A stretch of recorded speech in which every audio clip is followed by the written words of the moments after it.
شوفوا لي الختوريه كي تيجي العصير رائع جدا. السلام عليكم، مرحبا بكم في فيديو جديد على القناه. كنتمنى هذا الفيديو يلقاكم في احسن الاحوال وفي صحه جيده. اليوم ان شاء الله غادي نحضر معكم عصير اقتصادي وسهل وبسيط وكيجي رائع وخاطر بكميه وفيره. تبعوا معايا الفيديو من الاول حتى الاخر باش تشوفوا جميع المراحل والمكونات. هنا كنحتاجوا خيزويات اللي تنكونوا قشرناهم وصلتهم، كنقطعوا معاك على شكل دوائر رقاق. كنديروا في واحد الكاسرونه يكون فيها الماء، غادي نسلقو ان شاء الله مع التفاح. كناخذ التفاحه حتى هي كنقشرها ونحيد ليها العظام ديالها ونقطعها حتى هي مكعبات صغيره، وكنديرها في الكاسرونه مع خيزون تسلق واحد الوقت ديال ما بين 15 دقيقه حتى 20 دقيقه، ونقطعها مكعبات هكا. صراحه هذا العصير كيجي رائع، وخصوصا مع سيدنا رمضان قرب كنبغيو بحال هاد الوصفات السهله وبسيطه واللي تكون سريعه، والعصير ضروري ما كيخطاش اي طبله وكتبغي تنوعي يوميا. هذا كفكره يعني تاخذوها باش هكا ديروها لوليداتكم ولعائلاتكم. هنا كناخذ كنحطها تسلق، كنقشر هاد الليمونه وهاد البنانه، كنحطها في الكاس ديال العصير. الكميه دائما على حسب افراد الاسره. انا استعملت هذا الشيء حيت غير انا وراجلي وولدي الكبير اما ولدي الصغير وولدي وبنتي ما كيشربوش لي العصير.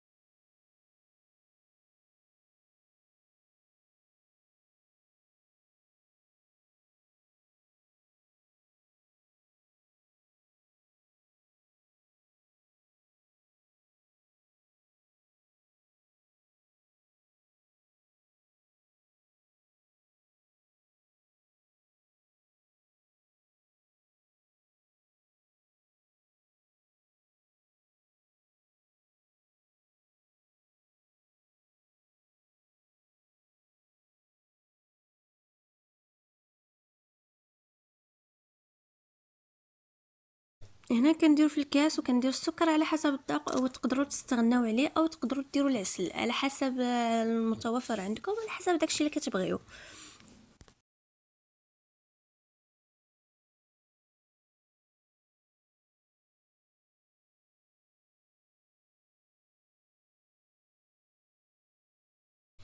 هنا من كتسلق لينا كنجيب الكاس ديال العصير اللي نكون خلينا فيه البنان والليمون، كنكب فيه داك الشيء اللي سلقت بكل شيء ليه وكنطحنو، وكنخليه يطحنو مزيان حتى كنحصل على واحد الخليط املس. والماء على حسب، تقدروا تزيدوا فيه الماء الا كان خاطر بزاف.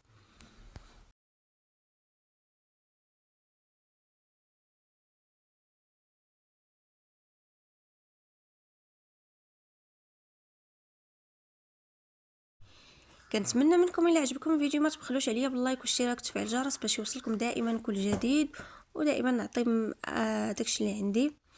القناه صراحه تكبر بكم وكنتمنى منكم شويه تشجيع.